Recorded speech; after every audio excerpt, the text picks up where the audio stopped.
We have 4 board members and 1 warden in attendance.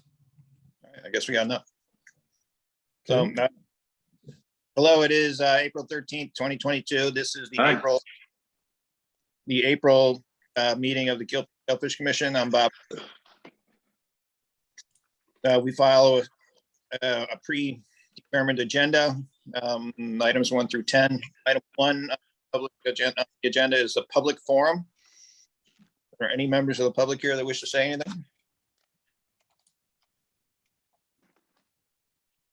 It doesn't look like there's anybody here in the public. So moving on to number 2, minutes from the March 9th meeting. They were late arriving today. Did anyone get a chance to look at the minutes? Yes, I did. I looked at them. They look good. Any changes or things that need to be brought up?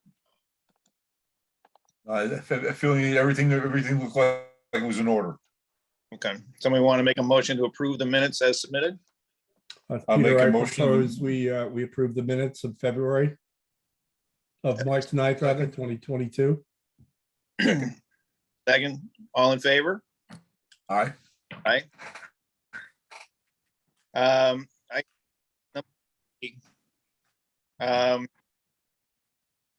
Getting a phone call from Mike Bohan right now. Number 3, licenses, Peter. I will start with residential licenses for the month. We have just a submission from Captain Morgan, $444, 5 non-res, 1 non-res senior and 1 res. In terms of commercial activity, I have no reported revenue or activity. Okay. I have not been to town hall. I was away last week, so I don't know if there's anything more down there. And John Hall is not here with any of the other shops, so we'll go from there. Where am I? Item 4. Yeah, for some reason I lost it on my telephone here. Bills and correspondence. All right, bills and correspondence. Me again. We have for the month of April, Alan Brown, warden fees for March of $160. Judy Castellano, secretarial services, $73. DJN Marine, boat services, $539.17. East River Marine, it's a boat bottom painting, $445. Fred Hill, warden fees, $240. Nancy Matsiovsky, data entry, $54.75. Bob Berger, water sampling, I think 3 trips totaling $69.03 in mileage. Total payables for the month, $1,580.95. Someone want to make a motion to approve the bills as submitted? I'll make a motion that the bills be approved as submitted. Second, I'll second. all in favor? Aye. Aye. Excellent, thank you. Item number 5, warden's report. I think Alan is the only warden here tonight. Alan? Well, things are slow right now. They're starting to pick up a little bit when we get a decent day. We had a lot of rain last month and it's been cold, so we had times where nothing really is going on. So there isn't a lot to say about it other than the fact that it's going to pick up real big this month because it's starting out to get warm. Like right now, I think this weekend we'll probably have a bunch of them. But they're anxious to get started, that's for sure. People are waiting for the weather to break enough so they can get out there. So I think we're going to start seeing a lot more. Are we still closed this weekend? Yes, Yes. we are. Yes, we are. We're shut down. We should be shut down. My areas over here are shut down. I shut them down, but I can't speak for the rest. I don't know. How many people do you have doing the signs, Bob? 3 of us, you, and Mike Bohan. Is he getting to the other signs? Yes. He just does the one out there on Grass Island. I do the other ones at Chaffinch and Bloody Cove and Indian Cove. So Yeah, the one at Grass Island is a long way out there, and I know it's a problem, but got to stay on that. right. But anyway, that's as far as the wardens are concerned. As far as the clamming is concerned, yeah, like I say, we're going to see it picking up, and I know we're going to have a lot of licenses, and a lot of people that I normally saw licensed to haven't even started to get their license yet. So, but one by one they're coming, and I think things are going to change, so we're going to take off. That's about it for the wardens. Okay, great. Next item on the subcommittees. First one is the Recreational Subcommittee. Peter or Ed, anything to report? I have nothing to report. I Ed? have nothing to report either. Okay. Water sampling. That's it says Ed Lombard, but it's really Mike Bohan and myself. Mike just texted me. He is trying to get in.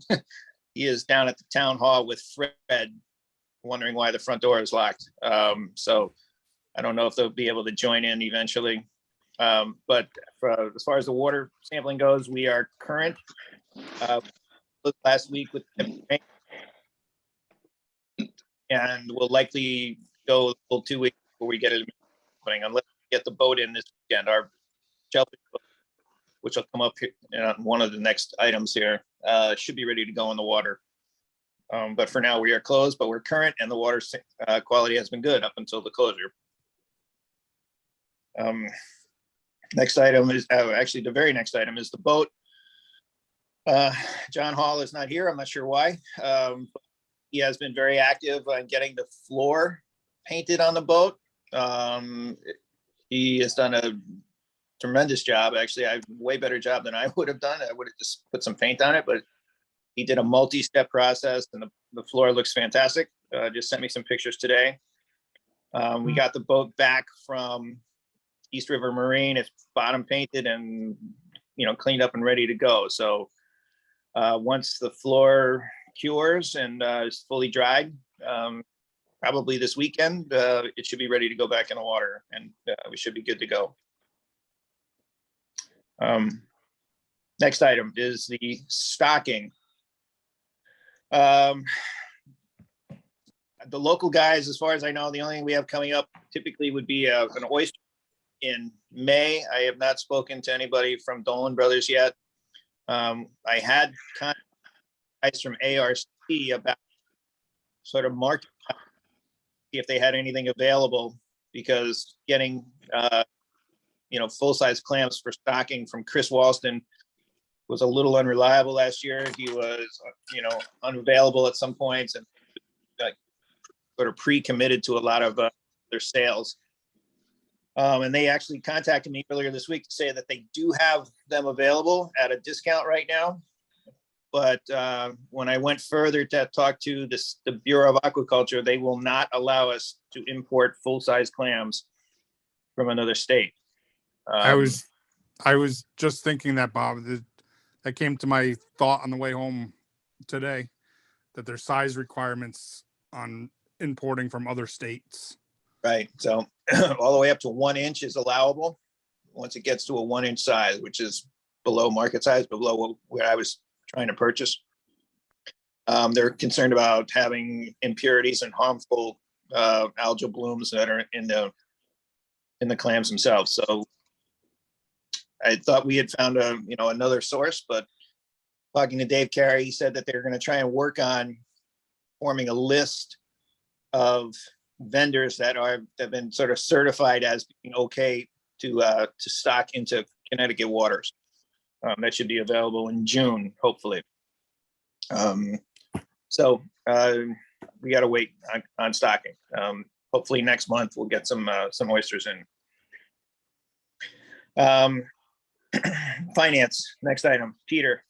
Yep. So, just a reminder, our fiscal year runs July through June. So I can report through March with 3 months remaining. We have total year-to-date revenues of $46,358 and expenditures of $36,303. So we're running to the good for the fiscal year by a little over $10,000. Expenses do include the payout to the town of Madison for 2 years of the shared East River beds that we collected on. We did catch up with some of our commercial permitting outstanding invoices, so that's what's the good there. The interesting note on stock, we've spent in this fiscal year, if I have everything, Bob, we've spent $21,460. We budgeted $30,000. So we definitely have in the next 3 months, if we have the ability to stock and choose to stock, we have some room there. I also expect, we start to see a real uptick in our residential permitting fees coming in. So we're running very much to the good. Even with all this, with that year-to-date 10,000 surplus, we have an overall fund balance of $158,032 in our reserves. So we are financially very strong. Okay. I will get back with Dave Carey to see if maybe we can, just even if he just gives me the name of any local vendor that we can purchase stuff from and start making phone calls to And try and stock. do we want to start looking for oysters or? Yes. Yeah. Yeah. Okay. I've actually been in contact with Patty this week over chowder clams, not that. I know she doesn't get any little necks basically, but the oysters, I'll try and contact her right now. I appreciate that. Chowder clams, you're referring to quahogs, Ed? Chowdas. Chowdas? Chowder. The big Yes. whopper. Yes, the big ones. Big whopper nobody wants, except to make stuffed clams out of. Well, Or I always thought they were quahogs. Of course, I'm a Rhode Islander. by Yeah, birth. Yeah. they're one form or another. The big ones are the quahogs. Anything?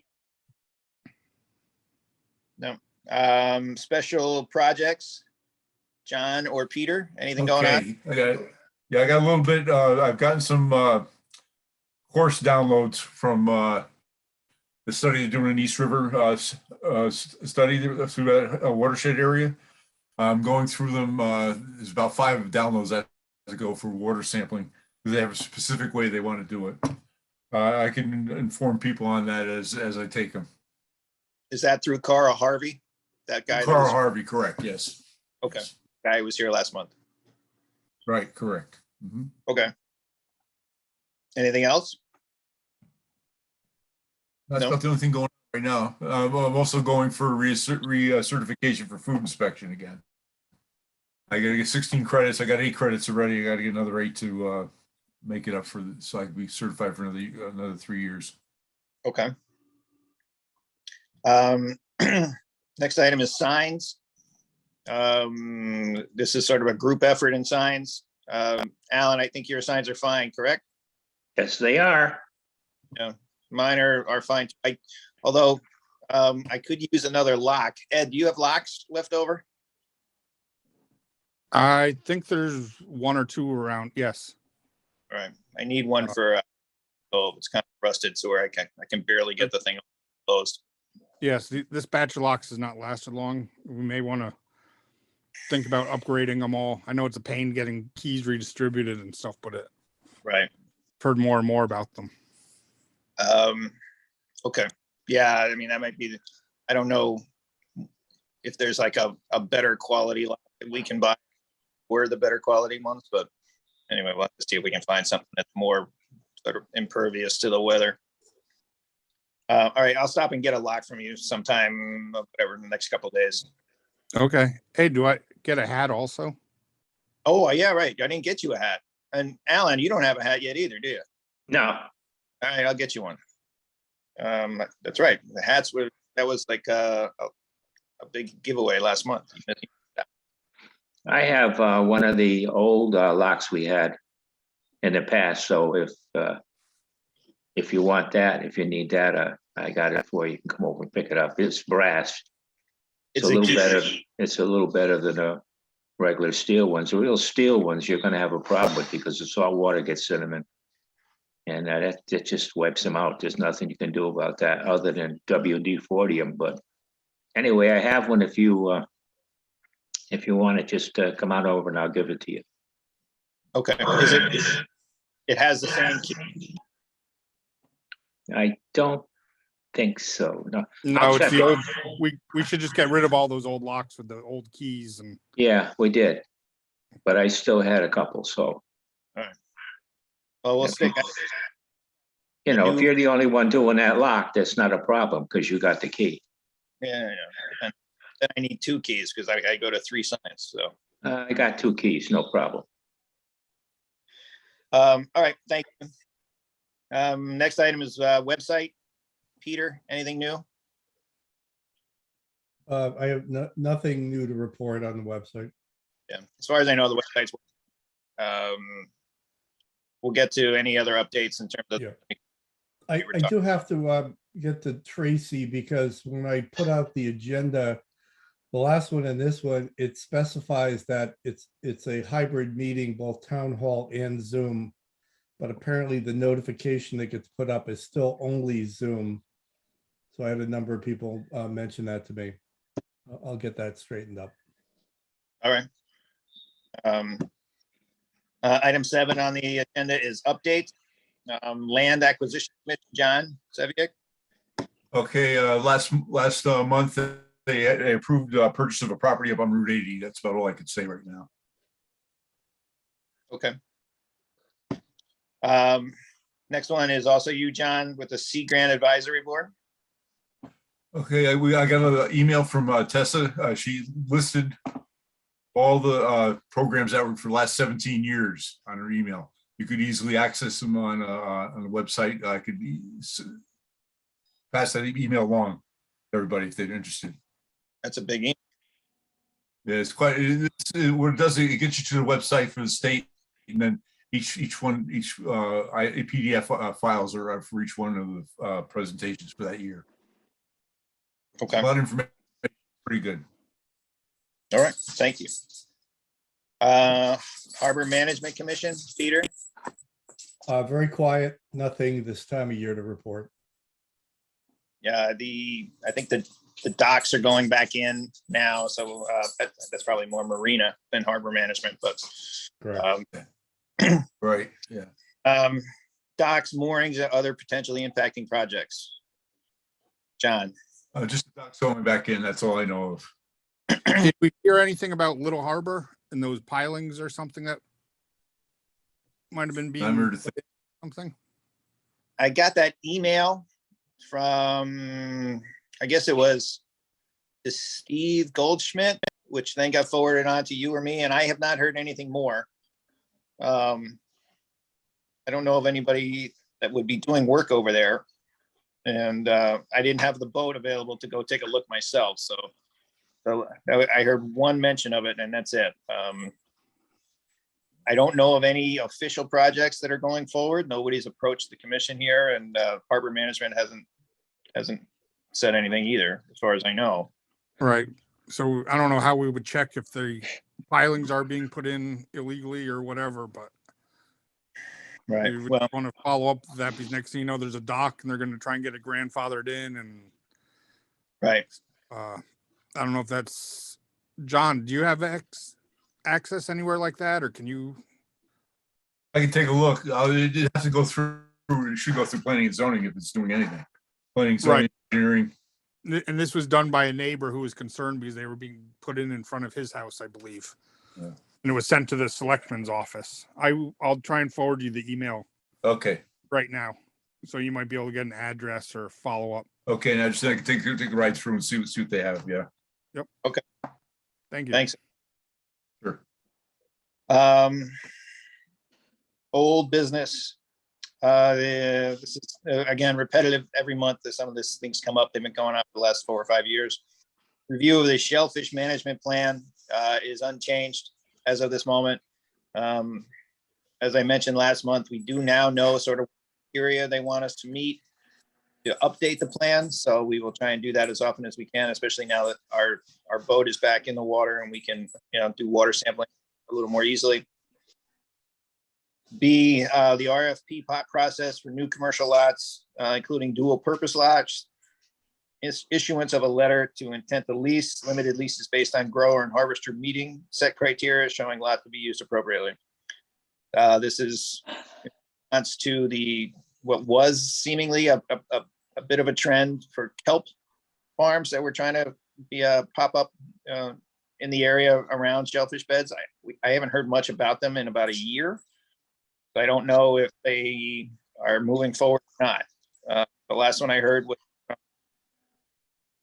that kid back, whatever his last name was, who wanted one actually in approved waters outside the town's jurisdiction. So Gordon, Josh Gordon, Josh, was that his name? I believe so. Oh, right, Mike Gordon's son. Yeah. There was Zach who was interested in doing something else. Anybody else heard anything more about kelp farming? I have not heard anything new. I haven't heard anything word. No. I think Mike lives down in Indian Cove. I haven't heard him. Yes. Okay. And then the other one was infrastructure funding for Long Island Sound. I have we- something on that. Yeah, we had talked about maybe trying to find a project that we, work with. So Peter, Well- go ahead. Yeah, so there, I floated this several meetings ago. I'd heard some funding being available for a study of Chittenden Park, and last week actually I uncovered the details. The Long Island Sound Study awarded just over $500,000 for a Chittenden Park living shoreline final design and 2 or 3 other conceptual designs in Guilford, and along with the formation of advisory committee to guide the project. As I was digging into this, the idea of my joining the said advisory committee was floated. I politely declined. My plate's a little full right now.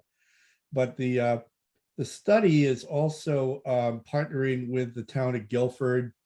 Save the Sound project contact is Alex Krofka and Kevin McGee and Janice Plaziak from the town have been involved in this as well. The recommendations may lead to, and there's some additional funding coming behind this, but pretty significant 2.5 acres of restored coastal wetland habitat and dunes, a stone jetty at the mouth of the West River, 3 onshore sills, the stabilized tombolo features and breakwaters to protect the wetland and promote accretion of sand, et cetera, et cetera. 32,000 cubic yards of dredging from the West River for some of the fill, 30,000 square feet of tidal marsh plantings. It's a lot. It's, I think, over $2 million of additional project funding if this proceeds according to plan. I am aware that they have already referenced coming before the town Shellfish Commission, so this will be coming our way, but I forwarded to Bob, to you, I forwarded what I found, so perhaps we could distribute this out to the Shellfish members. Yeah, I got that. I didn't have a chance to sort of dig through, but yes, I think it sounds like a good project. Obviously, we need to sort of know what the potential impacts are onto the shellfish beds that are immediately that. Right. And access to, and that whole area, they're talking about breakwaters. Yep. And off Chittenden, there's no recreational beds. That's on the west side of the, the east side of the West River. But that area is also very important to the Chaffinch area recreational beds, because that's called a mixing zone. And there's been John Civiak can speak to the fact that there's been flow studies done there and everything else, that whole area, Chittenden, is actually contingent on Chaffinch being open. So we want to be very careful in adding dredgings and stuff like that. In the past, I've seen studies and programs like this actually become restrictive to recreational shellfishing instead of enhancing it. Again, I don't know this one, but I'm just, Yep. it all sounds good and everything, but you Right. know, they want to More- come yeah, to us. more to but- come. Right, exactly. Mm. So I just, Yeah. you know, Yeah. you start filling in, well, you're not seeding clams on top of it, you're covering clams up and stuff like that. And so Right. I just want to, I think we want to be educated about the true impacts and what's going on before we support. Right. And this quality of the dredge spoils coming out of the West River is going to be the problem. I'm sure, I mean, that whole area is leased as commercial, oystering and shellfish beds. So I'm sure that the water quality is good. Right, but it's relay only also. Right. So it Requires just, and it has to go out to a depuration area. So, right. Yeah, right now, the yacht club is being dredged 25,000 cubic yards going out somewhere in the New York side of Long Island Sound. Right. Along with a pair of my sunglasses Or like- that I dropped in there. And I believe also we're required, any projects like that, to notify any commercial leaseholders either adjacent or within certain distance of those projects, just for their input. Could it stir up too much silt and kill all the oysters for Stellamar up there or something? I think there's like a 2-week period on anything that we have to notify the commercial lease. Because if we approve something and the grounds that we're leasing them aren't the same as what they got in the lease, we could be held liable, I think, at the end. Again, this is just things that have come up in the past. It's just kind of making notes to make sure we dot our I's and cross our T's. Yeah, I mean, to your point, Ed, there's Town of Guilford Save the Town have those other potential shoreline projects include projects at Grass Island, Chatfish Island Park, East River Marsh at Sluice Creek, tidal reconnection at Long Cove, marsh restoration using dredge material at Leeds Island. So there's a lot of, we heard kind of rumblings of all this activity. There's potentially a lot of moving parts here. It's early on, but it seems like we now have we got a vein into what's going on here, and perhaps we want to, and I'll volunteer to dig up more before they come to us with a set of final recommendations. Right. And think things we're- like that have been proposed. I think the yacht club actually was trying to propose covering up wetlands from Chittenden all the way up to their property line, at a rate of 2 or 4 inches a year, so it wouldn't completely kill marsh grasses. And it's kind of, it's convenient for them because they don't have to pay to transport the dredgings, and they can put them right there. We need to look, there's a lot of areas to look at. Yeah, I Right. mean, the thing here that this data is claiming is there has been a erosion of beach and wetlands in that side of Chittenden, the entrance to the West River, of more than 50 feet per decade, with a total estimated loss of 377 feet to date. So it is a significant erosion they're trying minimally to abate, because this whole thing, all this data is interesting. It's Chittenden Bark protects the seaward edge of a 155-acre section of West River Marsh, part of the 1,100-acre East River Marsh, West River Marsh complex, and that is one of the largest and most ecologically important areas on Long Island Sound. It's fairly significant. right. Yeah, no, I agree. I think this is obviously worth our time and interest. Yep.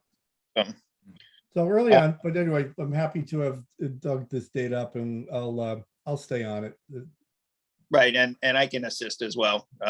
If they need like an advisory board member or something like that, I'll see if I can get on board there. So item 9, new business. There's actually a couple of things here that I wanted to talk about. Peter had listed that a pamphlet with sort of the rules of the road be handed out. This is in response to a meeting we had with the wardens a few weeks ago, sort of a preseason meeting that the wardens had with Peter and myself. Just to sort of help clarify some problems that seem to come up, every year where people say they didn't know about whatever problem it is. They didn't know they couldn't share a license. They didn't know, that they couldn't, that they had to share, if they shared a license, that they couldn't each take a limit and stuff like that. So as a result of that meeting, Fred Hill and Pete Beauvais had old copies of a pamphlet that we used to hand out even before I came on the commission, so at least 4 or 5 years ago, that used to go along with it, that had basic rules on one side and had a map of all the shellfish areas on the back. I emailed that, I think, to everybody the other day, so hopefully everybody had a chance to take a look at that. Yeah. And if everybody's okay, I'd like to see maybe reprint that map and and that pamphlet, so that we can start handing that out to people. Alan had suggested a couple of changes in terms of maybe put something in there, about strongly suggesting use of the buddy system, and then a note about something to the effect, if you're unsure of your swimming ability, please consider the use of a life jacket, which I think is fine.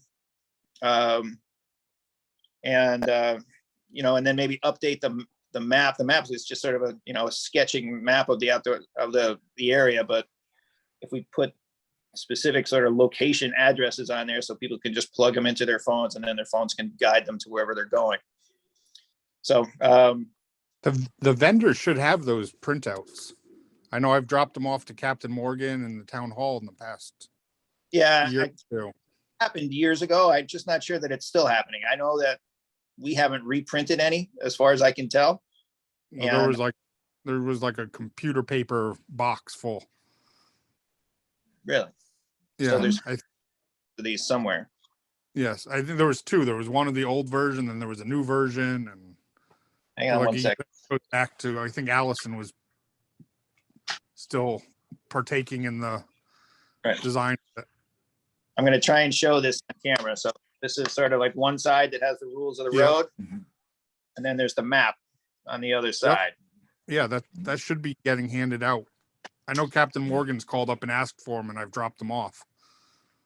Well, we should, like I said, let's update it and get it reprinted. If everybody's Okay. in it, I guess Mhm. probably on that to get it reprinted and handed back out, so we can get that back into circulation. Okay, the I think- PDF for the version of that should be on that old anchor of a computer, of a laptop that Peter has. It's now with Don. Thank you very much. Oh, Don, cool. sorry. Yeah. So, all right, back down Don and see if he can find it, and then they can do whatever updates we need, and we can get it printed. So, Well, one of the things that's on there is the thing about buying a license and letting somebody else use it to go clamming with it. Now, I've heard both sides of the story and need to, first of all, find out if it's on rules and regulations that we have. If it's not on there, then you need to bring it up at a meeting, and somebody. Well, we have. You have. It's on Yes. there? If there's a medical reason or a hardship reason, we allow the person, if they're in attendance on the shore, to go out and harvest clams for somebody else who's physically disabled or medically unable to do them himself. We've had this discussion numerous times. Was that voted on? Because if you I didn't make- vote on it, it's not a law. Okay, this is a commission meeting. I make a motion that we look into this and we have it voted on and put in black and white. Agree? anyone want to? Anybody want to say anything about it? Well, yeah, let's, what, we're trying to clarify that if somebody shows up with a medical, they are not able to go clamming, that they can send a or even if they long-term, like, I don't think a disability. If somebody in a wheelchair couldn't go out. right. Disability, medical reason, I mean, I would say those terms are interchangeable. Right, okay. But, you know, for whatever medical reason they are unable to go clamming, they can send a representative to do the clamming for them, provided they are on scene. Right, on scene, on site. site, attendant. On site, just, sitting in the car, just watching. Okay. Everybody agree with that? Everybody think that's okay? Well, it leaves it kind of open because a guy could say that, somebody could say that they just had, let's say, I think it's clear.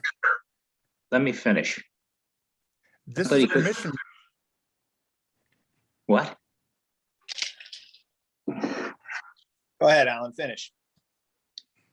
If somebody said they just had a leg operation, or they just said, well, I hurt my leg really bad and I can't walk on it the way that I used to, something like that, it kind of leaves it kind of open. Am I, as a warden, am I supposed to say, well, it's okay, you buy a license from and let somebody else go for you? If you actually, when you come right down to it, if somebody wants to go clamming for somebody that is unable to go clamming, they could buy the license themselves and do it. They don't need to have somebody else's license.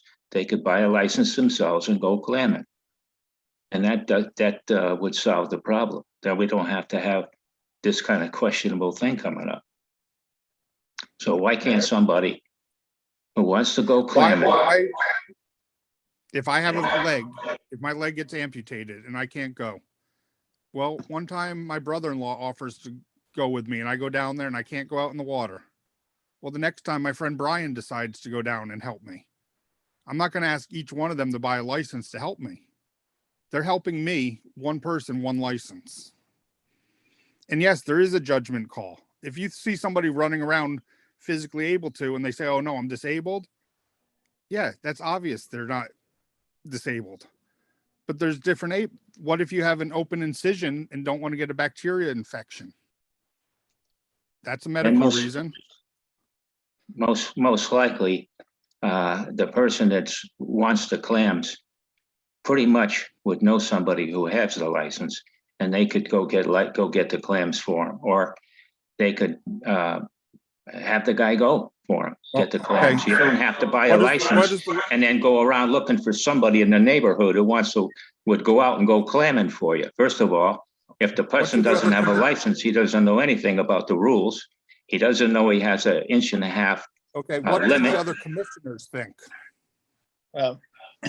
Personally, that if we put down something in writing that says person needs to have a documented medical reason that they are unable to go clam, then that's all we need to say. I think we don't need to go crazy in terms of getting into the specifics. If we have something on there that says, you know, somebody is, for whatever reason, physically unable to go clamming, they can have their representative do it for them.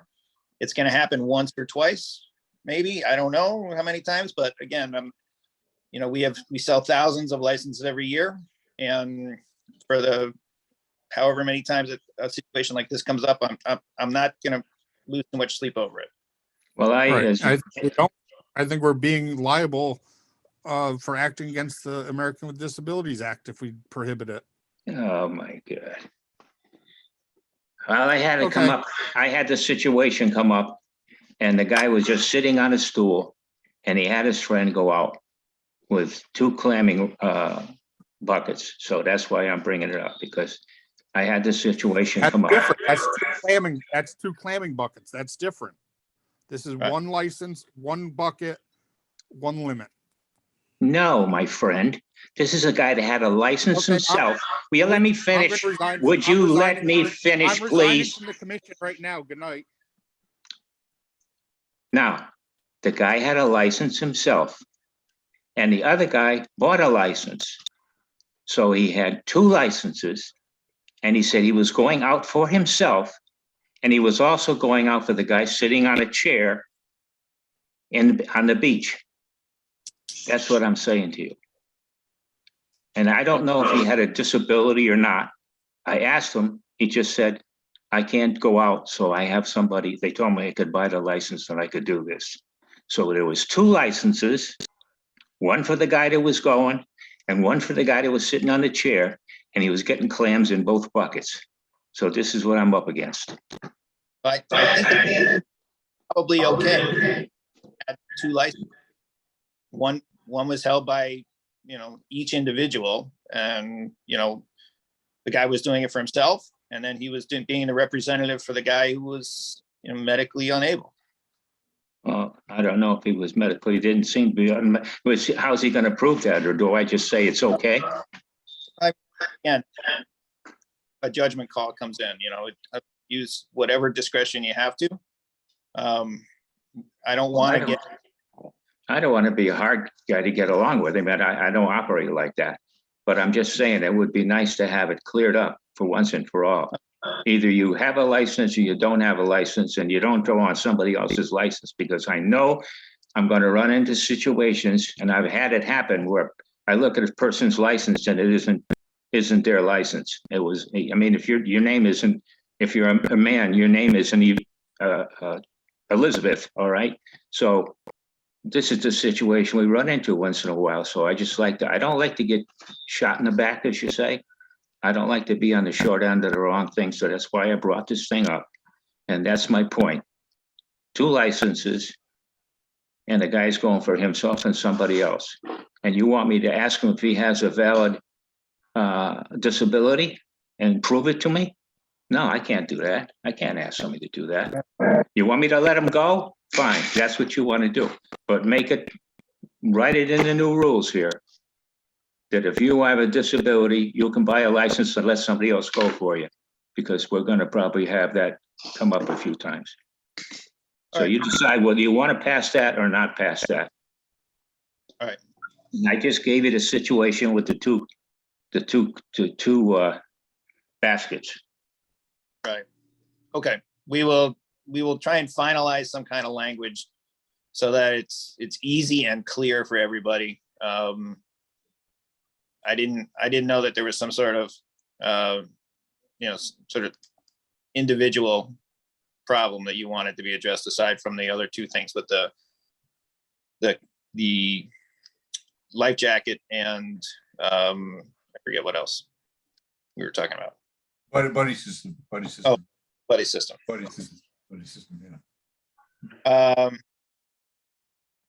Other things that came up. There was a request from the town hall that we provide them with an annual report that I just got from Tracy yesterday. I didn't know what that was because I've never seen an annual report, but apparently it's just sort of a year-long summation of the activities of the Shellfish Commission, which is something that I can put together and get back to her. I saw that, and They have all commissions. They have all commissions that write a report once a year. They put it in a big pamphlet. We do this is right with the health department every year. Just summarizes your activities for the year. That's all. Okay. I'll suggest we include the annual residential license sales, and I've asked Nancy to compile the year-over-year residential license sales, residential, non-residential, adult versus senior. I think we should be reporting on that in that annual. Okay. So we'll get you those numbers. Yeah, I asked for it. She should have that. Okay. I'll wait to hear from you then. Yep. Let me just bring up one more thing real quick.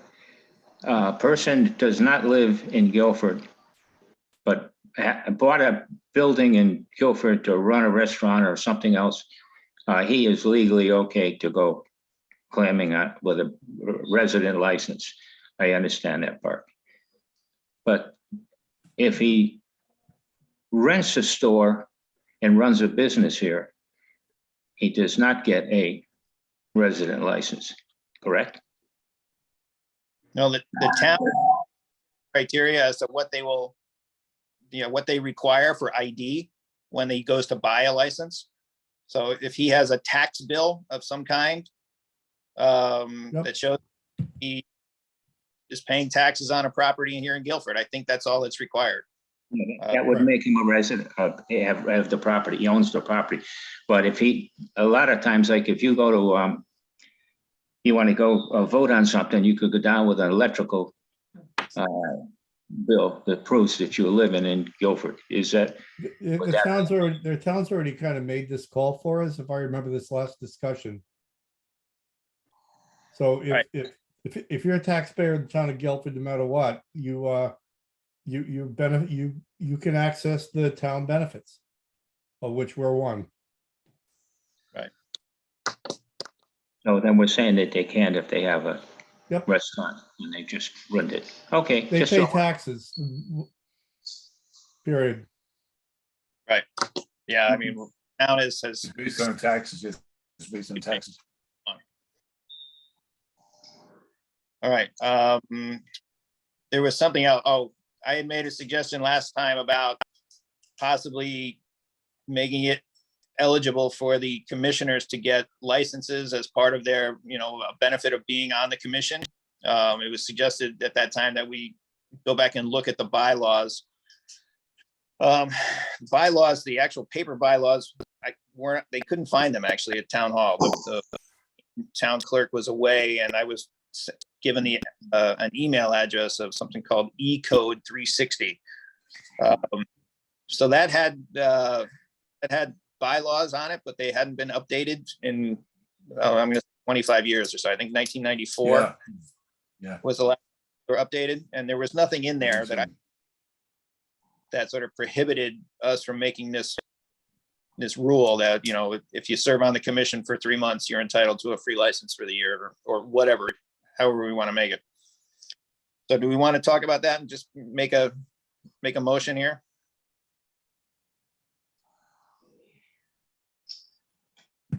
No, nobody has any interest in talking about that. Maybe we'll shelve that for another meeting.